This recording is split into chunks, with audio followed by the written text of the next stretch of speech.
who you wound up supporting in the election, presidential election. None of your business. None of my business? None of your business. In a world dominated by political correctness and divisive narratives, some voices dare to challenge the status quo. One such voice is Denzel Washington, a Hollywood legend who isn't afraid to speak his mind on race, politics, and the real issues facing society today. Today, we explore how Denzel Washington dismantles the so-called woke culture with wisdom, clarity, and brutal honesty. Let's take a closer look at his thoughts and the deeper message behind them. What do you think about that? I don't have to think about it. I've lived it. I've been the guy at the Oscars without my name being called. I've been the guy at the Oscars when my name is called. I've been the guy at the Oscars when everybody thought they was going to call my name and they didn't. So I've lived it. So what would you say to the people who are looking at this process and saying it's unfair? Yeah, and so what? You going to give up? If you're looking for an excuse, you'll find one. In race. You can find it wherever you like. You can't live like that. You just do the best you can do. Denzel sets the tone by addressing a question about discrimination in the Oscars. His message Yo, Big Kish back up in here. That's what we need, man. We need that old school vibe. People ain't scared to speak up, you know what I'm saying? Y'all know I'm like holding y'all. Without further ado, Denzel Washington, ladies and gentlemen. Let's get it. is clear. Justifications and excuses are easy to find, but progress is only achieved through persistence and hard work. Denzel's response here is a direct challenge to the victimhood mentality, often encouraged by woke culture. Instead of dwelling on discrimination, he emphasizes personal responsibility and resilience. His message is clear. While injustices exist, success comes from persistence, not blaming the system. This is an empowering outlook that shifts the conversation from feeling oppressed to overcoming challenges through hard work. Building on this idea of personal responsibility and resilience, Denzel's thoughts on race and culture offer a deeper perspective on how we can bridge divides without relying on surface-level solutions. So why did he need a black director? Could a white director not have It's not produced this color, work? it's culture. Explain the difference, because I think we're in a Steven space Spielberg Listen up, Drake fans. Listen up, Drake fans. did Schindler's List. right now. Martin Scorsese did Goodfellas, right? Steven Spielberg could direct Goodfellas. Martin Scorsese probably could have done a good job with Schindler's List. But there are cultural differences. You know, I know, you know, we all know what it is when a hot comb hits your hair on a Sunday morning, what it smells like. That's a Right. cultural difference, not just a color difference. The Right. analogy of Spielberg directing Schindler's List and Scorsese directing Goodfellas speaks volumes. It's not just about who's behind the camera, but what experiences they bring to the story. This perspective goes against the grain of woke culture, which tends to focus heavily on identity markers like race. Denzel's approach shows that cultural understanding, not simply race, is key to telling authentic stories and making real connections. This focus on culture rather than race naturally leads into Denzel's critique of how information and misinformation affects our worldview. In a world overloaded with opinions, how do we find the truth? So what is the long-term effect of too much information? The polarization of the electorate? A meaner spiritedness? And false information as well, because the All whole fake of it. news Pick thing. one. Pick one. It's not just one. That's the flavor of the day. Every day is something else. People have to understand. Are you using your device or is your device using you? Can you put it down? Can you turn it off? You're talking about literally the places people get All their information from. I don't care what information. Pick one. Phone, television. You know, it used to be news. Now it's opinions. Bro, that's facts. Are you using your device or is your device using you? I found out, when I got my TV in my room and that joint drained. When I wake up, I can't I can't even watch TV. That will drain all the energy out of me, bro. That's facts. Oh, glasses. We have 3 experts on the right, 3 on the left. Let's discuss. Ooh, light bulbs. We have 3 experts on the right. That's not news. That's opinions. Well, Over and over and over. Cycle. What is the long-term effect of too much information? If you're sitting there and you're thinking it's the gospel, what I'm saying. And don't say nothing about me reacting to these videos. Listen, bro. Yeah, I'm working right now. But when I'm just sitting there relaxed and just all drawn into it, because I know there's people in the comments say, oh, meanwhile, he's watching the YouTube video. Listen, bro, it's a difference. Trust me. To people is to all of us. I'm not knocking the phone. What I'm saying is we have to understand, we have to at least ask ourselves around the world, you here in England, wherever you are, what is it doing to us? Denzel's message is clear. We need to be more critical of the information we consume. This is a direct hit at the woke movement, which often thrives on viral outrage and quick opinions rather than thoughtful analysis. Denzel urges us to step back, think critically, and not let ourselves be controlled by the media's endless cycle of noise. As we reflect on how information shapes our perceptions, Denzel brings us back to the importance of accountability, not just in ourselves, but in the leaders we choose to represent us. You know, I think this is what I think. I think we as Americans better learn to unite. I think we as Americans need to put our elected officials' feet to the fire and demand that they work together, or they won't get back in office. You know, in this age we live in, this accelerated information age, we're getting further and further apart. We're not getting together, we're getting further and further and further apart. Everybody can't be right. But I think this is an opportunity, actually. You see how people are being energized and protesting and all that. But I think this is an opportunity for us to look at ourselves as a country and say, are we together, really? And are we holding our elected officials accountable to making sure that they're working together? Not just, hey, you're on your side, I win what I win, you win what you win. Because this is what is happening. This is what's happening. And God only knows where it's going. Rather than embracing the us versus them mentality often promoted by woke culture, Denzel calls for unity. He reminds us that change won't come from simply being loud or divisive. It comes from holding leaders accountable and working together. In a culture that often pushes polarization, Denzel advocates for unity and accountability. He sees this moment as an opportunity for reflection and asks the hard question, are we really united, or are we just pretending to be while tearing each other apart? Denzel takes this critique of personal responsibility even further, turning the mirror back on us. No, there's a people on earth that has been accepting everybody. Yeah, y'all come. Yeah, be friends with us. But the people that they accept often throughout the years, still going on, always backstab these people. So that's what's going on. I told y'all before, I'm not into the politics and all that stupid stuff. It's all, I don't believe in none of that stuff. Because the evidence is there. There's still all these, listen, you got all these people. Look at Skid Row. Look at the places in Philadelphia. People in tents, downtown areas, ain't got nowhere to live.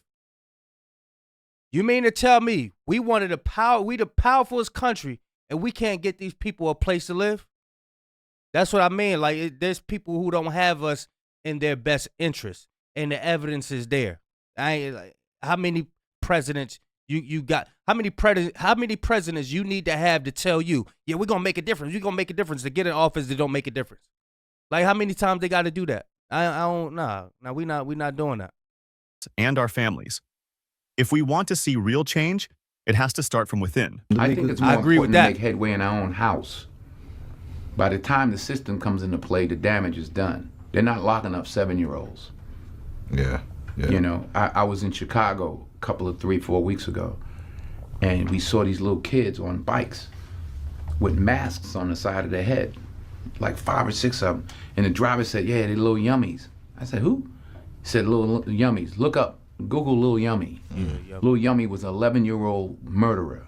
Wow. And you look at his picture, you'll see the headshot of him, and he's like this. And he got murdered at 11 by a 14-year-old. Wow. Who's doing life now, and a 16-year-old. That makes no sense. You blame the system? Where was his father? Yeah. It starts in the house. It starts in the home.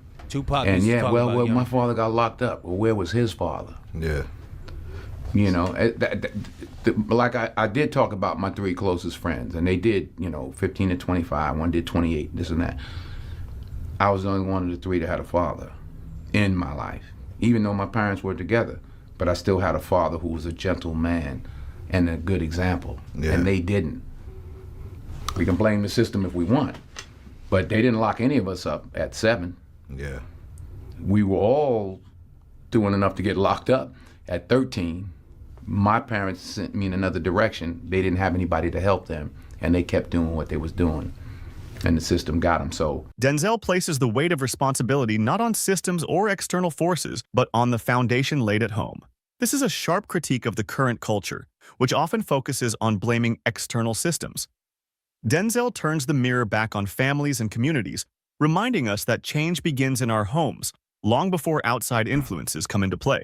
Now, in the defense, the reason why people blame external sources because that's where it started. Like, we can't keep ignoring the fact that, you know, African Americans were enslaved, and that just don't end.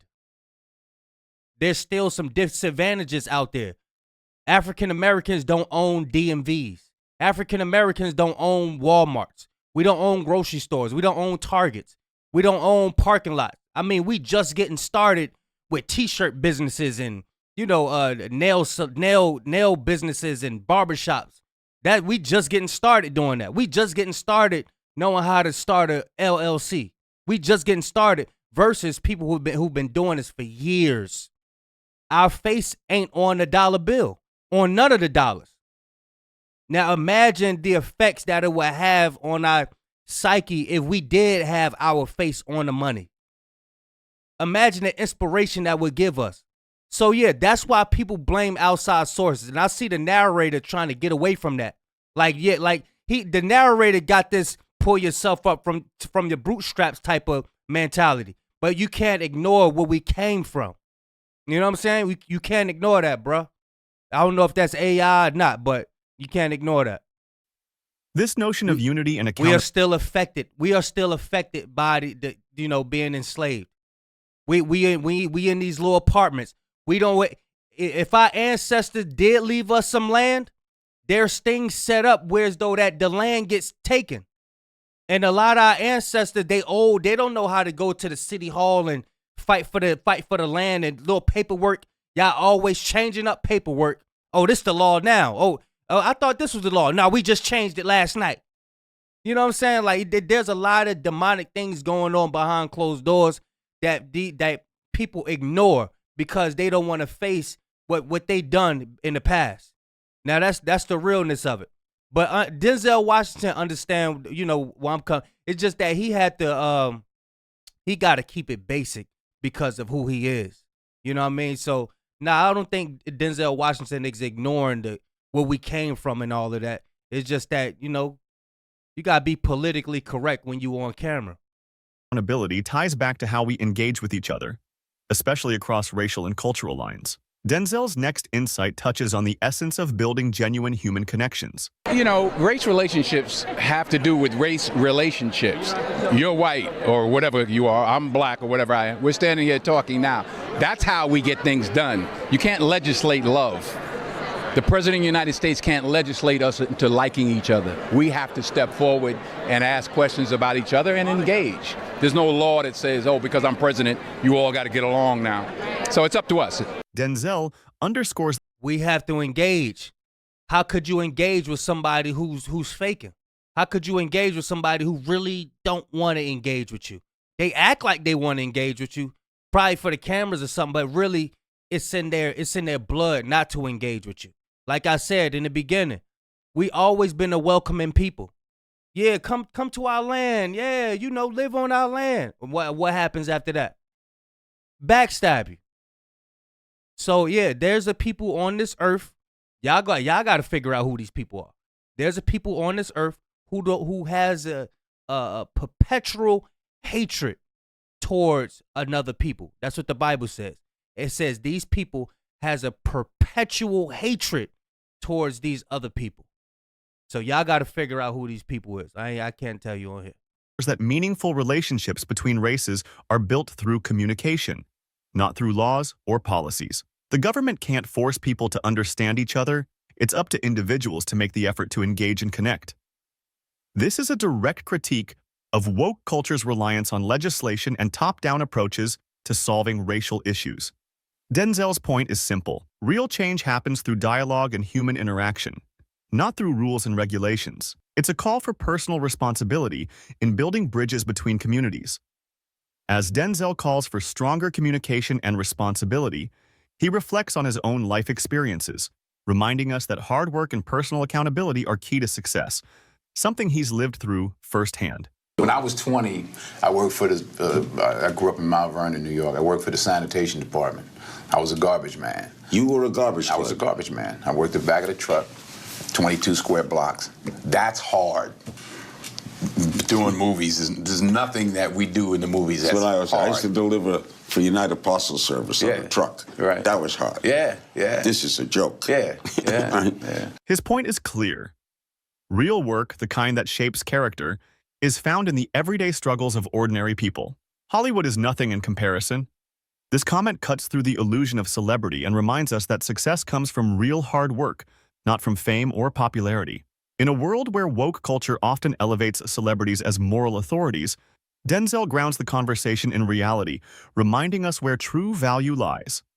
Finally, Denzel brings the conversation full circle by addressing the media's role in shaping perceptions, especially in an age where misinformation runs rampant. If you don't read the newspaper, you're uninformed. If you do read it, you're misinformed. So what do you do? That's the great question. What is the long-term effect of too much information? One of the effects is the need to be first, not even to be true anymore. So what a responsibility you all have to tell the truth, not just to be first, but to tell the truth. We live in a society now where it's just first. Who cares? Get it out there. We don't care who it hurts. We don't care who we destroy. We don't care if it's true. Just say it, sell it. Anything you practice, you'll get good at, including BS. This is a strong rebuke of the current media landscape, which often amplifies narratives without fact-checking. Woke culture, too, thrives on these quick reactions and viral moments. Denzel's point? Truth and integrity should always come before speed and spectacle. Denzel Washington's perspective is clear. Personal responsibility, critical thinking, and unity are the keys to navigating today's complex world. He challenges the surface-level narratives of woke culture, urging us to dig deeper and take control of our own lives. But now, the real question is, what do you think? Do you Yeah, the narrator trying to spin it like, I know exactly. I see right through the narrator. I don't know if that's AI, but whoever wrote the script, I see what you're trying to do, buddy.